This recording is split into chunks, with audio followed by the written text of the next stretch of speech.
Hey, hi, Ken. Hi, Bill. Hi. Hi, Matt, Donna, hello. Good Donna, morning. hello. Yeah, I'm here.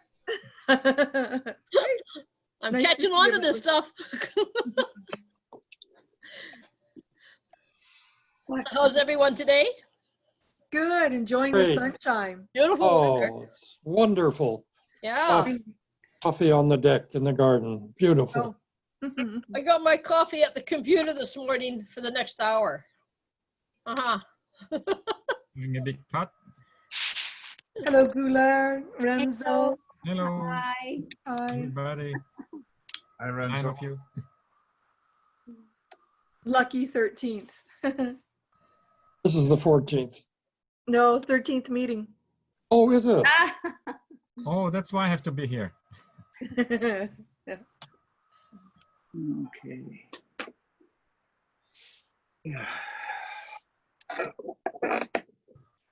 All right, so hi, everyone. I understand Matthew is doing everything remotely today, whether you knew that or not. All right, and that's a nice shot you have behind you there. Is that one you took, Marlene? Oh, yeah, that's at the top of the Rotary, the Vedder River Rotary Trail, early one morning, really early. I'm loving it up here. Fight, raise hand. There's Eddie and there's Lisa. Nice to see you all. Morning. Hello. Hi. Mute. Yeah. Lovely day today, isn't it again? Oh, it's gorgeous. Yeah. Finally. I think Matt sent me an email about how are you enjoying January? It's no.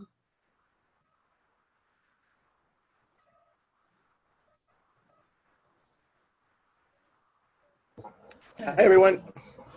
Hi, Eddie. Yeah, Hi, Eddie. How's everybody doing? Good, good. enjoying the sunshine. Enjoying the sunshine. Yes. Yeah. Hi, Jeff. Beautiful out there.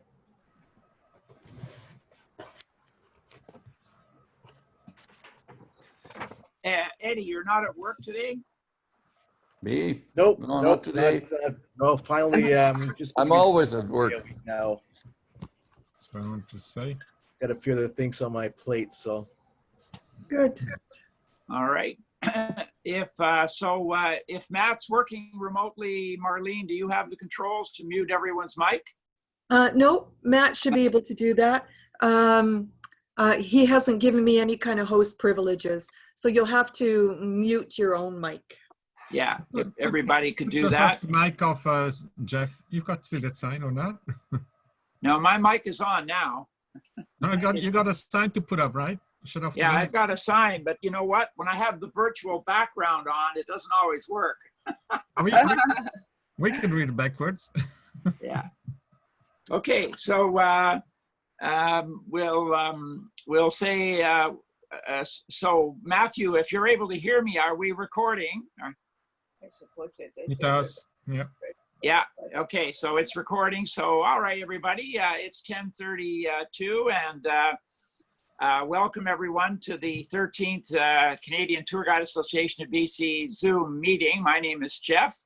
I don't have any extra announcements this morning, although we can always discuss things later. We might only be able to have our guests for 30 or 40 minutes today, 45 minutes, so we'll see how it goes. And let's first say hello to Walt Judas. Are you there, Walt?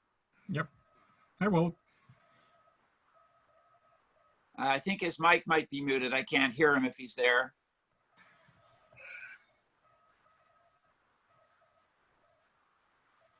Well, his lips aren't moving, so Yeah. I don't Oh. think he's He talking. probably cannot hear us. I don't know if you can hear us, Jeff. Let's Or see. it's just he's frozen or just a picture. All right. Yeah. Oh, is this picture frozen? I don't see Yeah, his. it's frozen. All right, 1 second here. Switch to the gallery view. Oh, he's moving. He's moving. He's moving. It's moving. Yeah. It's moving. It's moving. It's moving. Oh, there you are, Walt. Hi, Walt. Yes. Somehow Okay. I just got frozen out. I'm not sure why. Are you working from home? No, I'm not. I'm actually I'm not at home. I'm at my wife's office, but normally I am working from home. But nonetheless. I see last night Seth Meyers moved to his in-laws' place, so I guess you've changed locations. Yeah. Okay, well, Walt, thank you, and we're glad to have you with us. And as you know from reading my introductory email to ask you if you could come, we're all frontline sightseeing tour guides and drivers, and some of us work also for destination management companies. Just by fluke last night, I ran into Sue Douglas, who used to be Sue Mighton years ago. She runs Venue West, and she said, you know, it's been an odd year, that's for sure. But we'll start with you, Walt. Where were you born? In Vancouver. All right. Vancouver General Hospital. Fantastic. And did you grow up in the Vancouver neighborhood, or? I grew up in the East End in my elementary school years. I attended Tecumseh Annex and Tecumseh, the big school they called it, grades 4 to 7. So I grew up right down the street from Kensington Park, 36th and Argyle. And then my family moved to Richmond, where I graduated from Matthew McNair Secondary. Wow.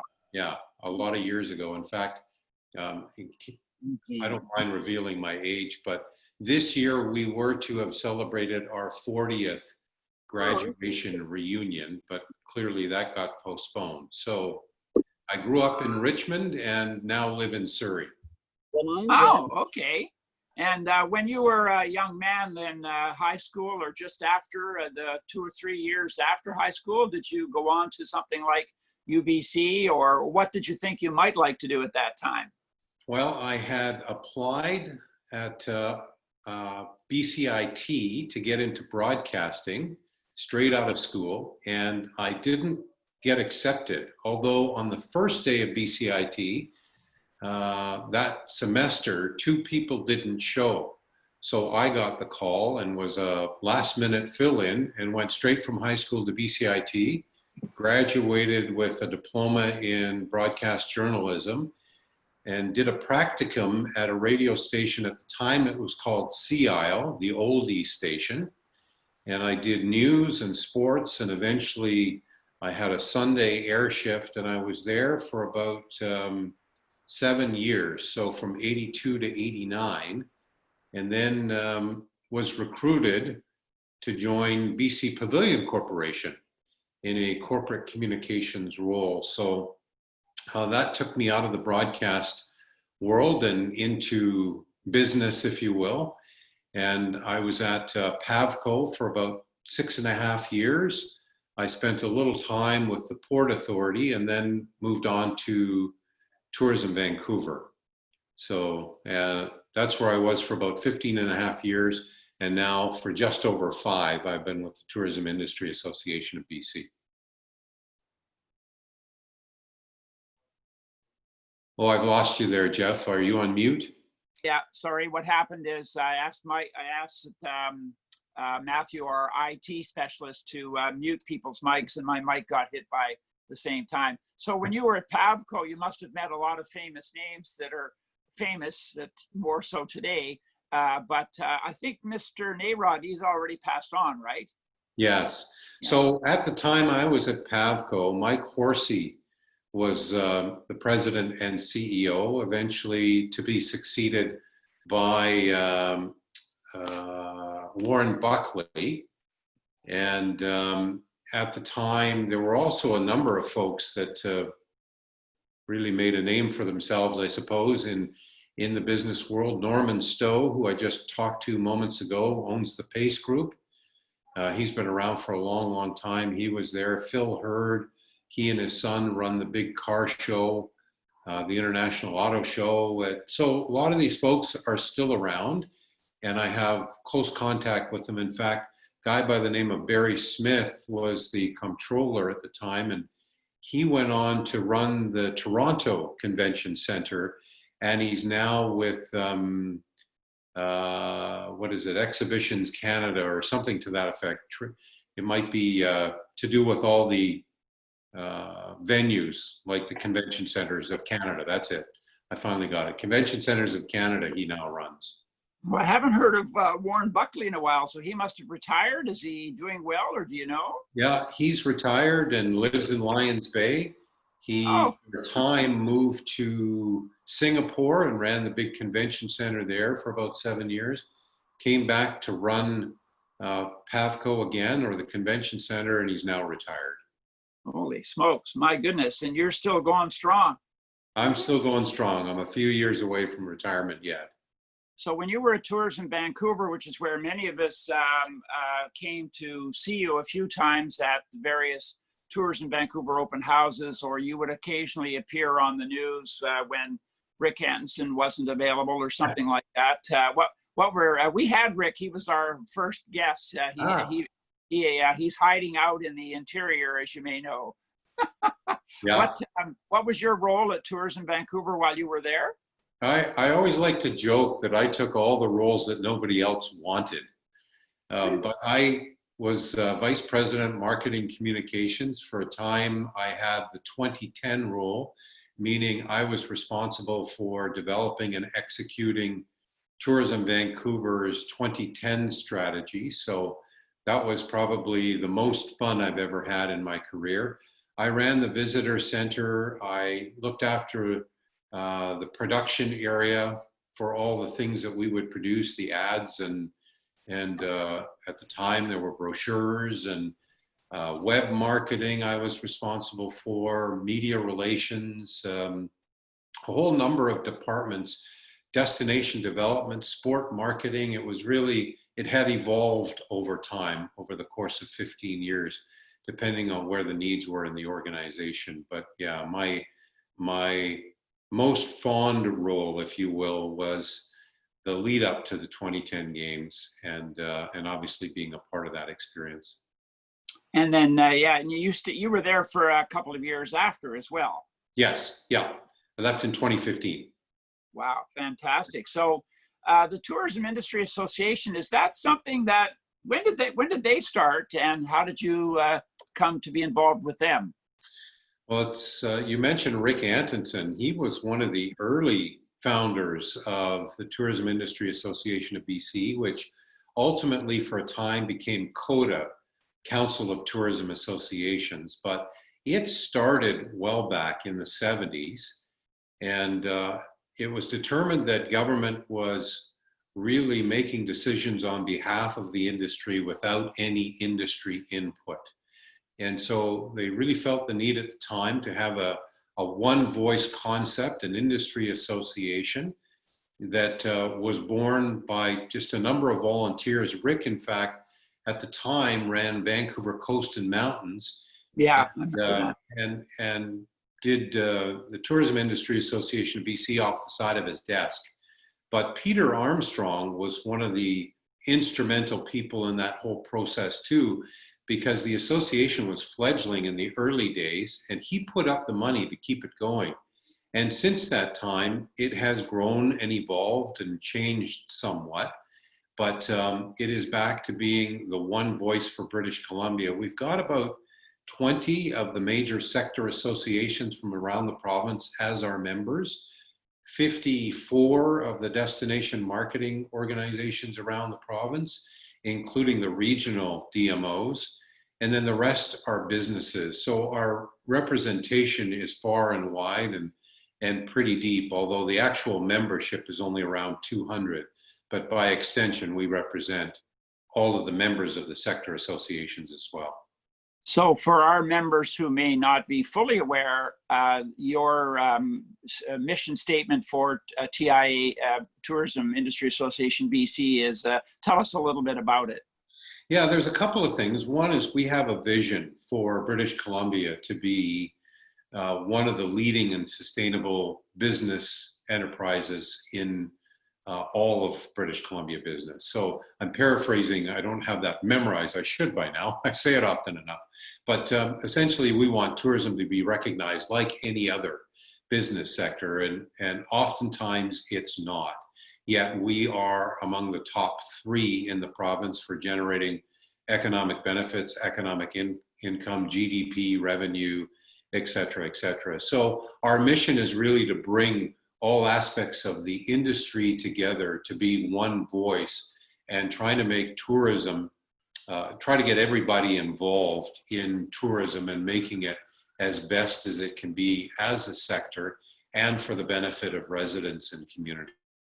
Yeah, for many people, sometimes they're confused, you know, that even tour guides like myself or others will think that tourism might be number 3 overall. So first is forestry, and then I guess it's mining, and then tourism. But tourism is often number 1 in a lot of in a lot of cities. So I would imagine Vancouver's number 1, Whistler, Victoria. Is that correct?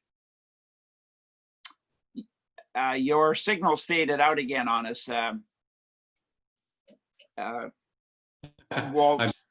I'm not sure what happened there because it's so that I've lost my connection at all. So something's going on. But, all right. Well, you're there now. So tourism overall is number 3 in the province, but in many big towns like Vancouver, Victoria, and Whistler, it's number 1.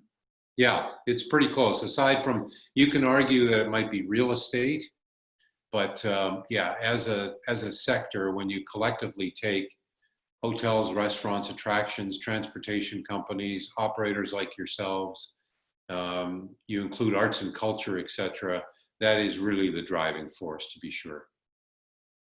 So from your perspective, back in, say, January, February, you know, 2020 looked to be another very, very busy year. And then how did you see things as they began to unfold? When did it sort of hit you that, uh-oh, this is not going to be a great year?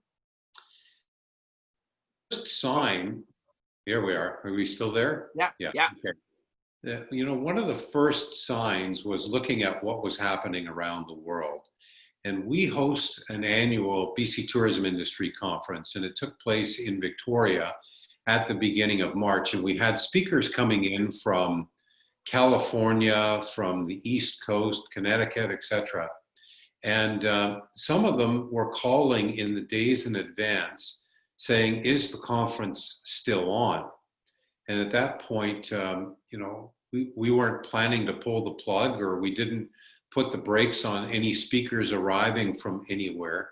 But while the conference was in session, we actually had one particular luncheon speaker who was the head of Visit California.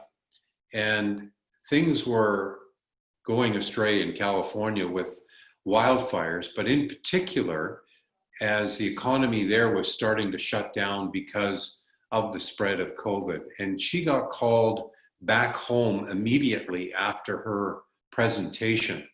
The second thing was, in the lead up, I got an email from Rick Antonson, as you mentioned before. And he said, do you plan to have any special session on COVID, just given what we're hearing now in the news media every day? And I said, in fact, I was just looking at that option. I reached out to Dr. Richard Stanwyck, who is the Chief Medical Health Officer for Vancouver Island, and he was available to speak to us. So we bolted on a special session with him. Rick was a panelist, as were a couple of others that had been through similar scenarios with SARS and the world economy and the travel economy kind of shutting down many years earlier. We bolted on that session. There was absolute silence in the room as these speakers presented such good information that we all took back and recognized, wow, we are, if this progresses, we are in for a real battle. And Rick's departing words when he spoke was, he said, and I've used this quote many times, your most important work is in front of you. And we recognized then that God, we would have some challenges ahead. Then in the days following, after the dental conference in Vancouver, and it took place roughly the same time as our conference, everything began to shut down.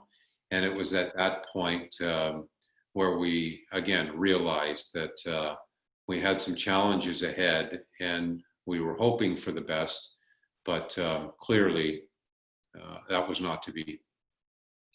So now we've moved along until July 13th, 2020 today, and it looks like the year is more or less washed up or gone. I mean, the season is usually over for a lot of people by the end of September. Just sort of gazing into your crystal ball, I guess you're thinking what for 2020? 2020 could be okay, but it could also be a washout. I would say it's closer to the latter. I mean, I think, and I hate being a downer, but I'm trying to be really realistic about this. We might see, if we're lucky, about a third of the revenue that we would normally see in any given year. So as a $21.5 billion industry annually, we might get to about 7. Some people would like to suggest that, you know, continually speaking to BC residents about traveling around the province is a panacea. It's going to help save the industry this year. It's not. And in particular, in the big centers, Vancouver and Victoria, hotel occupancy is dreadful. Most people, if they are choosing to travel, they're going to some of the usual hotspots, including Tofino and maybe the Okanagan, but that's largely weekend traffic. It doesn't necessarily mean the weekdays are busy. And now that we're into the last 6 weeks of the year, depending on what happens with the outbreak, and you've seen some incidents recently in Kelowna, that will make people shy away from places like that where it was just starting to pick up. So you see these ebbs and flows, but the totality of it for 2020 will mean an absolute serious dent in the visitor economy. The other big factor too is for most businesses around the province, they really rely on the lucrative international visitor to generate a lot of their revenues for 5 months of the peak season. So we have no cruise, we have no meetings and conventions, as you all know, no festivals or events of any size or kind, no international spend. And that really sustains a lot of operators. Even in rural British Columbia, if you look at angling guides and guide outfitters and backcountry lodges, and as you progress toward winter, the helicat industry and so on, that's almost 100% international visitors. And I suspect that although the government is anticipated to extend the border closure until August 21st, of this year, I wouldn't be surprised if that extends right through to the end of the year. The silver lining in that, or the caveat, might be that we could look at other international countries aside from the US and offer the same as some European Union countries are offering to Canada, and that is safe and free passage upon all of the health and safety protocols and testing and so on. We could conceivably do that here. To what extent government is pursuing that angle, I don't know, but it's been part of our conversation with the feds.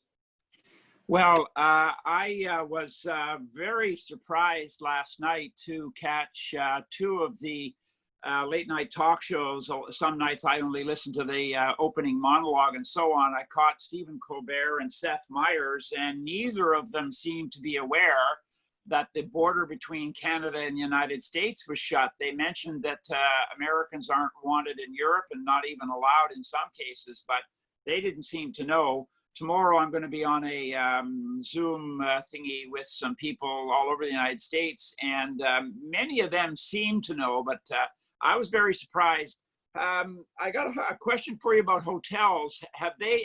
For example, in Vancouver and Victoria and Whistler, have the hotels considered giving a 50% rate or 60% rate to local, to people who can prove they live in British Columbia? That, you know, if they, like a lot of people outside of Vancouver, I'm on a sentimental Vancouver group, and it often looks at old pictures of the city and so on, and old buildings and so on. And a lot of people write, oh, you know, we haven't been to Vancouver for years. We'd love to come back and see this or that. And I'm thinking some of these people might like to come down if they knew they'd get a, you know, pretty darn good rate on the hotel. And Vancouver's such a walking city. You know, you can walk along the seawall and downtown, and maybe you go to the Capilano Suspension Bridge because we see they're running ads. But have the hotels said much to you about offering discounts, or what have they said lately? Yeah, I think many of them have. Some aren't open, Yeah. but still aren't open, and it's too costly to open because the demand isn't there. But many of them are offering. In fact, one of the latest is not in Vancouver per se, but in Richmond.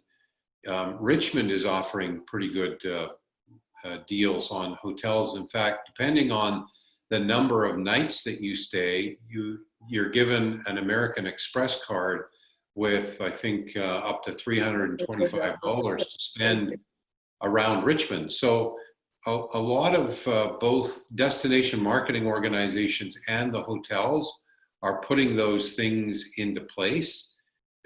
We aren't yet seeing a lot of uptake, and that might be just a matter of time. But again, I think some of that too is that fear factor. Yeah. Okay. Did That's I good. lose you again, Jeff? How about now? Is it there now? Can you hear me now? I hate to use that phrase. Can you hear me now? Okay. Walt's signal's going in and out. He's frozen on the screen again.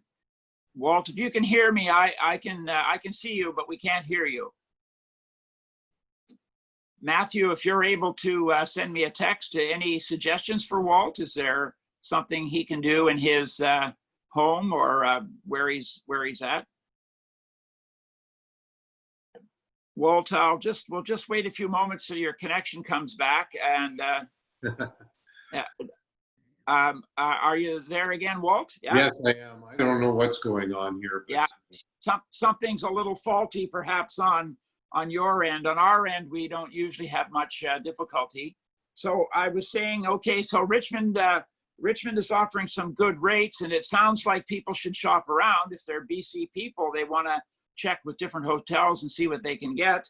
What about, I'm concerned with some of the bus companies. Have you heard from some of the tour bus companies? Because they're, I know they're not in a very good way. And some of the smaller operators in particular, perhaps in Richmond, anyway, they're probably, we know there's going to be casualties. And I'm just wondering what you've heard, if anything, from tour bus operators. Yeah, I know their business is down 97% on average. So most are parked. Many are now in a very desperate situation.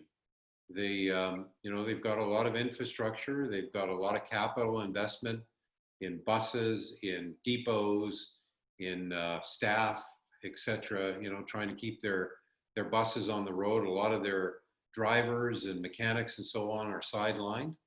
And so that's one sector that is often overlooked, but it's absolutely decimated because there really aren't any tours happening of any kind. The only good thing that I can see is now that we're into phase 3 and travel is opening up and there aren't the same restrictions to get on the ferry as there were. There could be some business there, but again, it's a matter of demand. Who feels comfortable to get on a tour bus? Can they begin operations again, do it efficiently and not continue to lose money, etc. But that is one sector that was sidelined almost from the get-go. And many of them will have a difficult time making it. So have they come forward towards TIABC and asked for guidance or anything like for you guys to help maybe go to the Premier or anything like that? Yeah, it's through the BC Trucking Association. Yeah. They all belong to the Trucking Association as one of their membership units. So I've been working quite closely with them. One of the things that we're working on right now that will be in government's hands by week's end is a submission on behalf of all of the sector associations. And that submission really focuses on the liquidity issue. That's the biggest #1 problem for all operators across the board. They just don't have enough cash on hand to be able to sustain their operations for the foreseeable future. Some already are at the point of folding, others are barely hanging on. Some are trying to access other government programs, whether it's wage subsidy, rent relief, low interest loans, etc. But we're going to go to government with a pretty significant ask on behalf of industry to provide a working capital grant, as well as low interest or no interest loans. And some of the folks that would be able to qualify if the government came forward with a package would be the transportation companies, as well as attractions and many others that are in peril at the moment. Yeah, just out of curiosity, I should know this. In addition to the hotels and restaurants and bus companies and attractions, is there anyone that we're forgetting? Like you mentioned, if there are some other people that have been asking, who else would be along that line? Well, I think you've got restaurants, pubs, nightclubs, etc. So TIABC has done a very good job lobbying on their behalf. The Hotels Association, BC Lodging and Campgrounds. You look at even, speaking of transportation, you've got the big operators like the airlines. They're seeking government assistance and they're bleeding money by the day. You've even got transportation companies like taxis. But beyond that, aside from attractions, the arts and culture sector, festivals and events, there are all kinds of venues in the province that are sidelined now, convention, concert, and otherwise. So there's a whole sector within the arts community. You've got a number of operators that run small businesses, but they're part of the BC experience. So for example, companies that run diving shops or diving tours, the angling guides, sea kayakers, backcountry lodges, all of them are impacted, and very few of them. Whale watching companies is another big one, as you know. That's part of the experience. Grizzly bear viewing, all of it, they're small operations, but they rely largely on international visitors, and with the borders closed for the foreseeable future, they're just not seeing the clientele. So how do we sustain these operators when really all the money that they make, typically for a year, is over a 5 to 6 month period? Wow. So we have a comment on our chat here. One person wrote in, someone got 2 nights for one at the Crystal Hotel in Whistler. That was 2 weeks ago. And somebody else wrote, there are a few local tourists, or there are a few tourists who are visiting locally from Eastern Canada staying in downtown Vancouver at the moment. So are people allowed to fly in from Europe into Vancouver and go sightseeing? We know the Americans aren't supposed to be doing that, but are Europeans? They technically have to self-quarantine while they're here. So you're still allowed to fly. In fact, this month Air Canada is flying to London, Narita, Seoul, and Beijing. Now, in many instances, those planes going there are largely empty. Coming back, there are a number of people. There's still a number of Canadians that are trying to return home.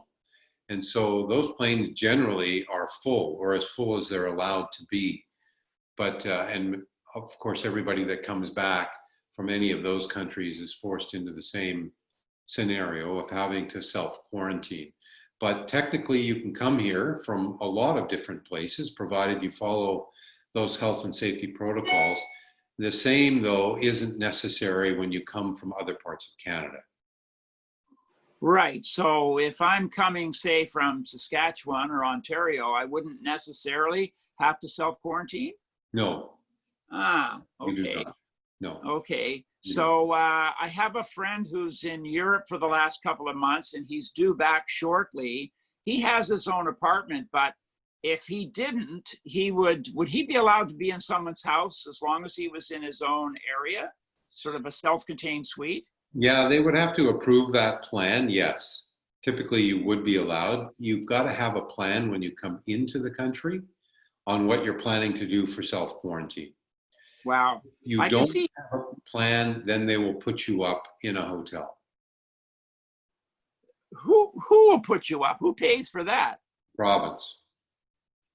Oh, okay. Because I was thinking some people are probably, I think there was an ad on TV recently about like Fraser View RV or some of the RV places that rent RVs. Well, come and rent an RV and, you know, stay still for 2 weeks in it. But that's a small space to be confined to. Of course, you can open the door and sit outside, you know, as long as you don't get within 10 feet of people, I guess. But interesting. In fact, Jeff, that was the one sector that never really did see much of a downturn right from the start, because so many Canadians, British Columbians included, are snowbirds. They have their big rig RVs, $100,000 to $200,000 RVs that are actually their permanent homes. They spend half the year in the US and half the year in Canada, places like Osoyoos or Oliver or what have you, in the Kootenays. And so all of them returned home in March and April. And in doing so, they set up shop at any one of a number of private campgrounds around the province, because they're self-contained units, they can self-quarantine, etc. So many campground operators found they were opening even earlier than normal, and they had pretty good business. And now, of course, the public campgrounds that the province is offering are also open, and we know the demand there. I think there were 42,000 reservations on opening day. So camping is one sector that has been quite strong and will continue to be strong right through the summer. Wow, fantastic. If any of our members have questions for Walt, if you want to speak right up, or if you want to put them on the chat, go right ahead. The border closure, so the border closure has been announced right up until August 21st. And like you said, you think that'll continue on. It seems like they're not in very good shape down there. Oh, I think we lost the connection again. Just while we're waiting for Walt to reconnect, does anyone else have a question they wanted to ask? Yeah, it's, thanks, Jeff. It's actually good that Walt is here promoting BC itself overseas, as Quebec does. Because wait, Resno, just wait 1 second and we'll just see if we got Walt back. Walt, are you able to hear us again? Sorry that keeps happening. That's okay. That's all right. We got you back. Resno's going to ask you a question. Resno, go ahead. Walt, promoting BC overseas, as Quebec does. Some years back, I approached BC Tourism if they would pay for a stand in Milan, and with my company, I would man it for a week, you know, these 2 or 3 days. And they said, well, they're more interested in countries that have got direct flights into Vancouver, but in Europe, most of the people flying to Frankfurt, Amsterdam, or London come to Vancouver. And if I would be interested, I should go to London, the head office for, you know, exhibitions. And they said, well, it's no use for him. So is actually BC interested to have their own stand in certain cities, like in Milan or even Berlin? That's what I'm saying. You know, I wouldn't mind to manage and pay for myself for the time. Just pay the stand for the $3,000–4,000. Yeah, I'm sorry, I didn't catch the last part of your question there. Is BC interested to have their own stand and exhibitions, tourist exhibitions, basically? Like in Milan, can't remember, it's in Berlin's got it in the springtime, BIT, right? Yeah. You know, that's probably a better question for Destination British Columbia, but okay. But they do have, you know, there are a set of countries, as you know, where they spend the most of their funds based on the visitor volumes we get from those countries, not to mention the support from Destination Canada, even at the community destination marketing level. It's in some respects very difficult to open up new markets depending on direct flights, etc., or it's very costly. So I think they invest where they see the highest level of return. And that's been a strategy that not only Destination BC employs, but so does every other province. And for us, market development takes quite a long time. And there has to be that demand within those countries. That said, you know, we've seen some countries where the demand has picked up in recent years, including France. French people used to just be interested in Quebec. They're now learning a whole lot more about the rest of Canada. And at certain times of the year, we've had the direct flights from Paris, and that's definitely helped build some of the French market, to be sure. But I wouldn't suggest DBC is uninterested in developing other markets or setting up exhibits anywhere else. But at this point, I think the focus is really on those markets where we see a high return. One of them, the most recent that has been developed, is because of what has evolved in this enormous country, is China, and seeing how much volume is coming from China and the need to market fairly aggressively in China after getting approved destination status. So it has been done. It takes a while to develop, but you look for opportunities where there are large volumes that can visit British Columbia, and I think those are better left to the experts to determine. But there are other markets, to be sure, that are in development. No, I understand it. So that's why my customers mostly Germans. Yes. Occasional details, because I think, you know, you have to start to promote them somewhere. And that's while splitting the cost, you know, destination BC maybe will pay for the stand, I pay for the rest of it. But anyway, thanks for the You bet. explanation. Thanks. So, Hi go there, ahead. Walt. Oh, thanks, Jeff. My name is Marlene, and thank you so much for joining us today, with all the information and your history. It's been great. My question is when I joined this chat meeting this morning, you were already discussing Rocky Mountaineer, and I missed part of it. Do you have any insight, or how are they faring? Well, Rocky is not anticipating, in fact, operating this year at all. And now, with the border closures expected to be extended until August 21st, you know, you've almost written off the entire year. I think they keep adjusting their potential opening date, but recognizing too that it's unlikely that they'll be able to operate at all. In fact, most of their employees are on the sidelines. Some have had to have been, or have had to be severed permanently. So it's a company that, as you know, is one of the big drivers of international visitation, generates hundreds of millions of dollars in economic impact to the province. And Rocky also owns hotels and tour bus companies, etc. That is one business that is decimated, to be sure. But the good fortune with Rocky Mountaineer, a very solid company, they will build back up again. They've got tremendous leadership and are looking at every option to carry on business in some fashion. But the Rocky Mountaineer, the chances of it running this year are not very good. Thanks.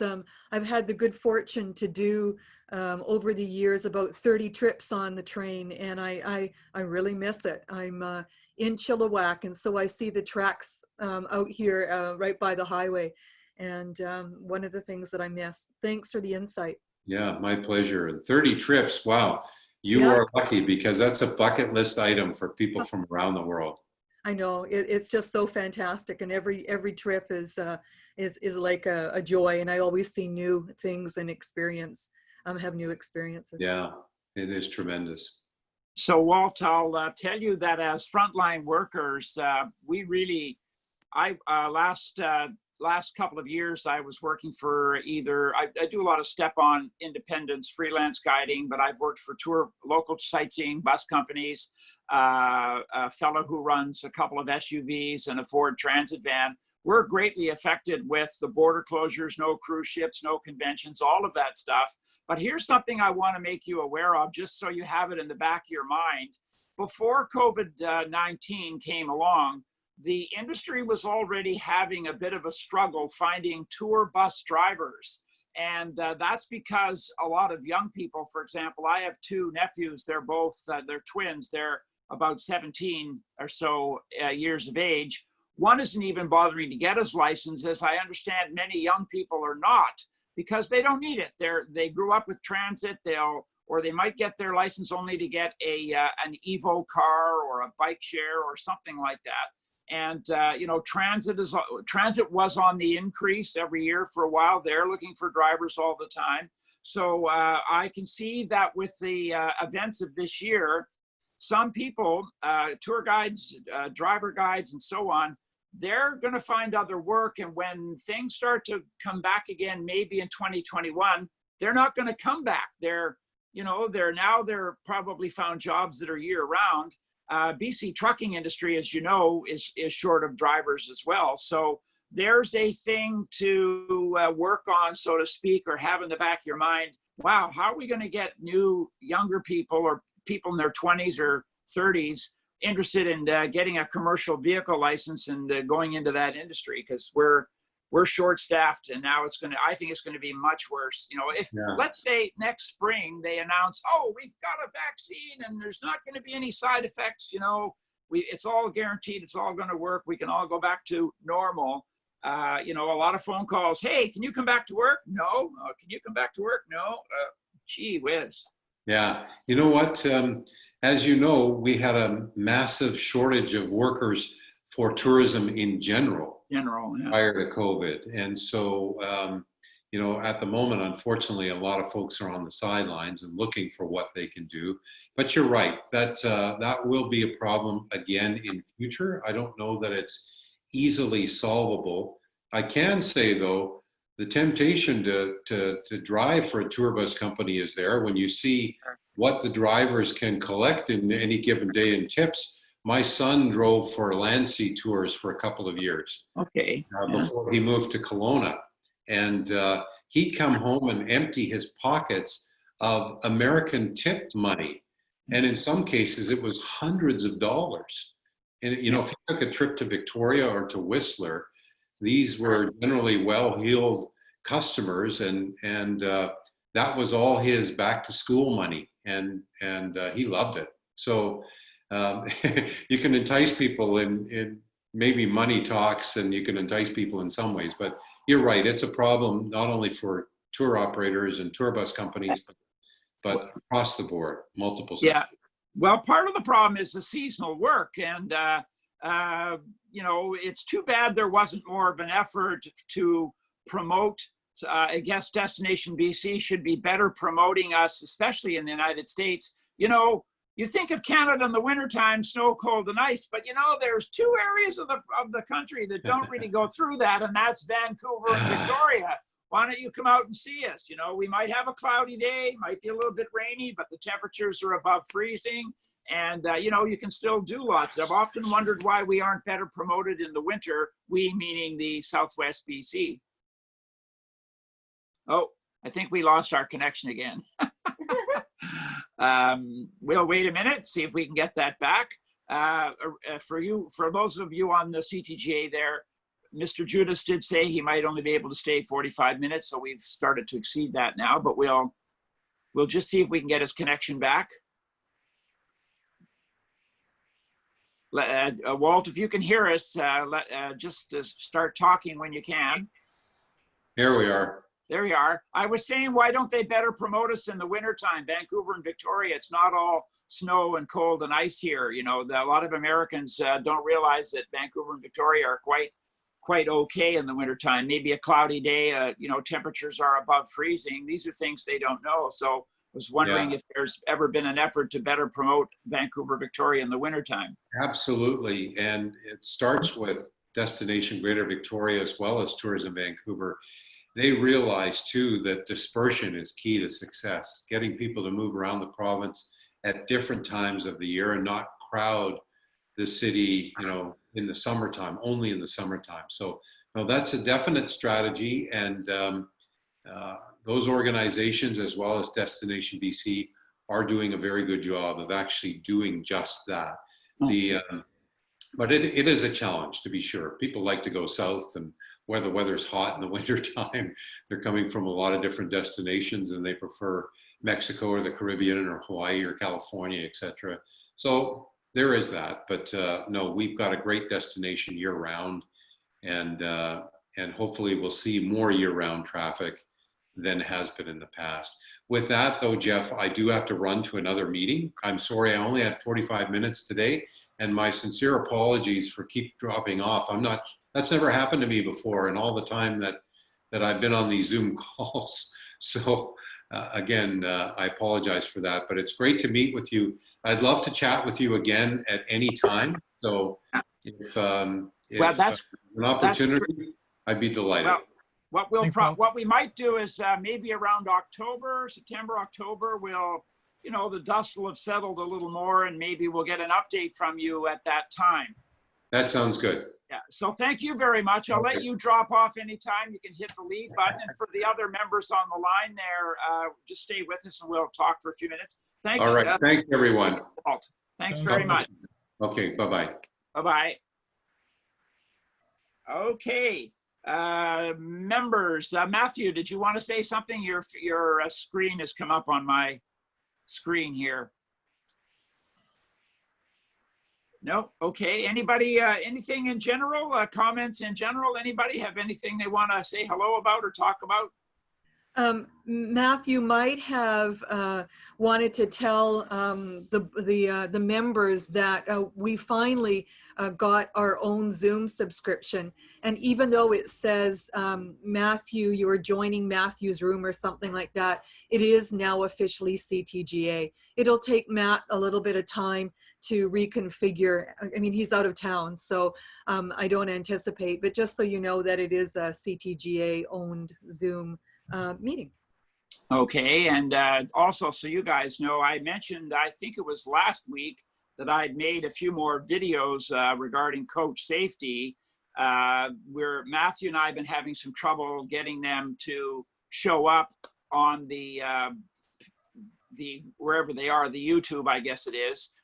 Seems to be something on my end, and we're trying to figure it out, but we'll get them up. So eventually, if you go to those YouTube coach safety videos, you'll have two sets of them. There's 8 or 9 of them, the ones where I was with Dean Clark of Cantrail Coach back in May. And then last month in June, I did 1 or 2 shorter. I did about 4 or 5 videos just myself, sort of going over the same things. And I was, there's a 2.5-minute video where I'm just sitting in front of the camera, letting people know that it's worthwhile to watch both sets of videos, maybe again just before you start working again, whenever that might be, because repetition is a good teacher of things. You know, we learn from repetition, and we learn from impact. Impact being something like, you know, if you make a mistake and you realize, uh-oh, you know, so you remember it that way, but you learn by doing, right? What else? Oh, I was going to check the chat here. Somebody. Oh yeah, Joanne's brought up a really good question about whether there are links to the YouTube and all of those coach videos on our website. A work in progress, hasn't got there yet. In the meantime, just thank you so much, Jeff, for the work that you did with those coach videos, and Matt, who has been really pulling us into the 21st century, kicking and screaming. Thanks. Yeah. We're going to get eventually we're going to get a coach video done with the MCI Renaissance coach, which is the one with the curved staircase, because things are just a slightly different on those buses there. Do any of our members know if you've been stepping on to the Van Hool coaches or the Neoplan coaches or Setra coaches? Because there aren't as many of those types of buses, but all the vehicles, you know, do have a fire extinguisher, do have an emergency brake, do have a first aid kit, you know, have a way of starting them, have a way of turning the air conditioning on and off. These are things that you might need to know, emergency escape hatches in the roof, this kind of thing. So I think the majority of us are still working on the Prevo H3 series and the MCI Renaissance. Okay. Another comment regarding that. These videos are awesome, and I know that I've done training trips where we've talked about how to connect all of our iPads or whatever through HDMI. When eventually we get our training coach, that 8-hour training coach, I'm sure part of it will be figuring out how to set up so that we can do it properly.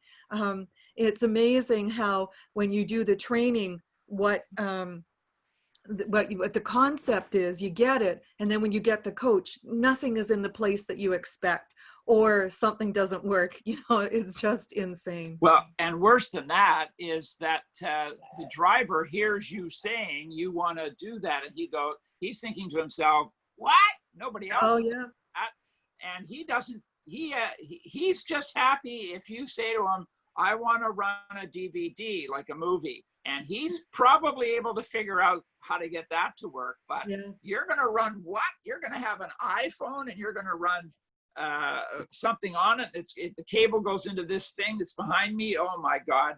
They haven't had any training on that, and that's where we need to have the training, because it's in those.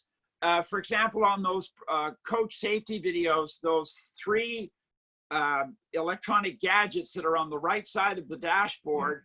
The top one is air conditioning. The middle one is to do with the AM, FM, and DVD. And the one below it is to do with the AM, FM, and DVD. And it's learning how to figure those out. And those manuals that those things come with in the buses, I've looked through them many times, and they're just like, you got to learn by punching the buttons. Yeah. Nope, that didn't work. Yeah. Nope, that didn't work. And then then when you get it, you're afraid to touch anything else because you don't know what you did, but it's working. Yeah, exactly. This picture behind me is Spanish Banks. The other day, I went for a walk along there, and I did something I haven't done in a while, which is a long while, which is venture across the street into Pacific Spirit Park, which is in 3 segments, and that's called segment 3. And there are a lot of beautiful trails in there. Many of us know what it's like walking in the trails at Stanley Park and so on, but that Pacific Spirit Park, it was so quiet. It's like people know it's there, but they never go in there, but it's well worth going into. And we ended up on a trail that we were up high above Spanish Banks Beach, and the beach is right at the end there, and then we ended up right back on those beaches. So less crowded.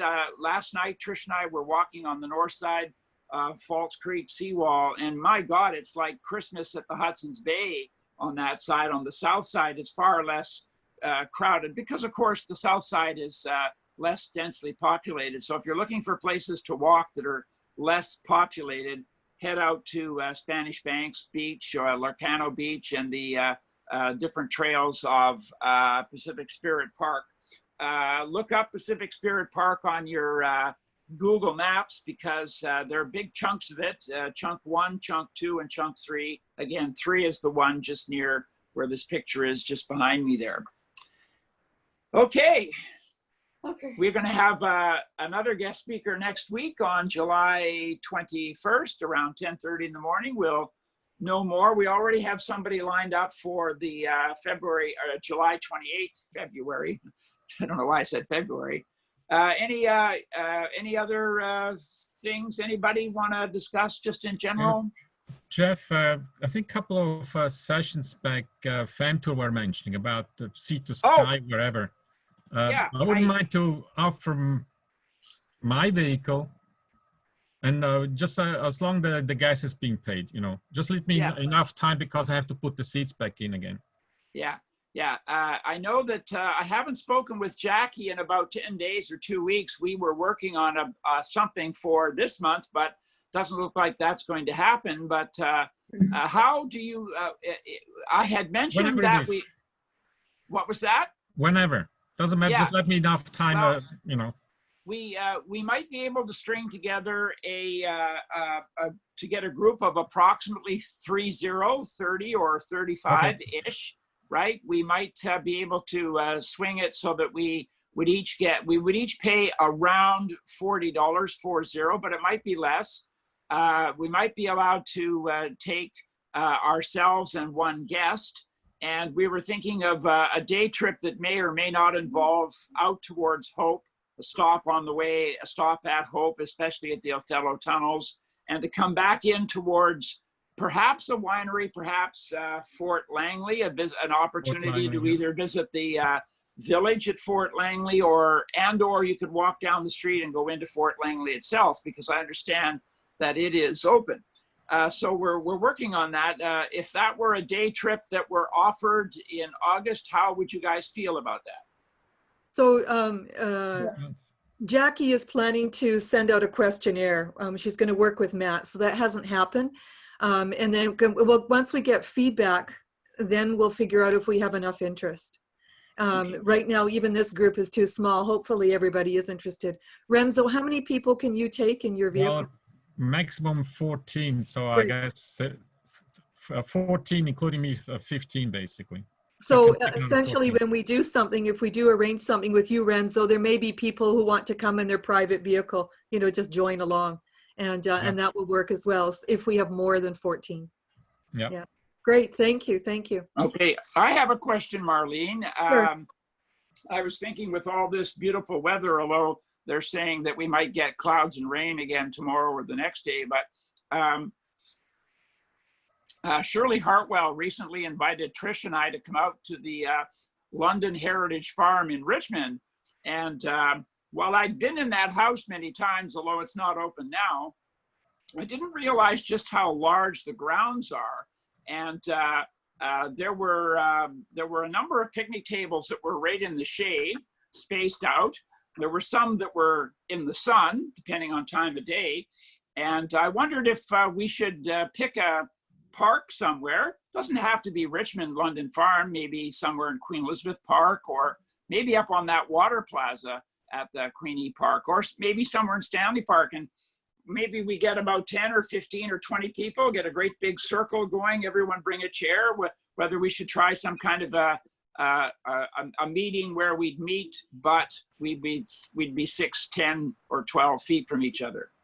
Sure. I think that's an awesome idea. And we'll just have to get Jackie to arrange that and kind of formalize it, because we've been talking and we haven't moved any further.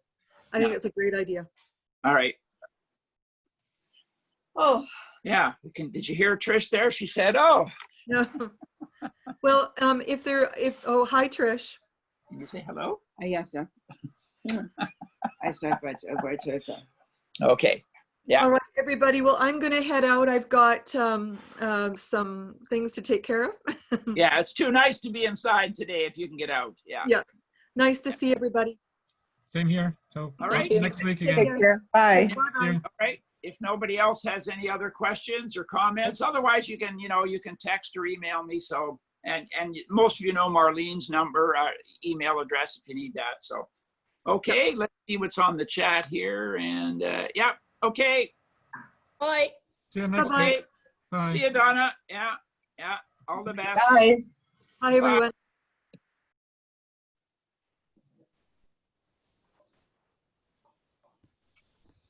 Bye.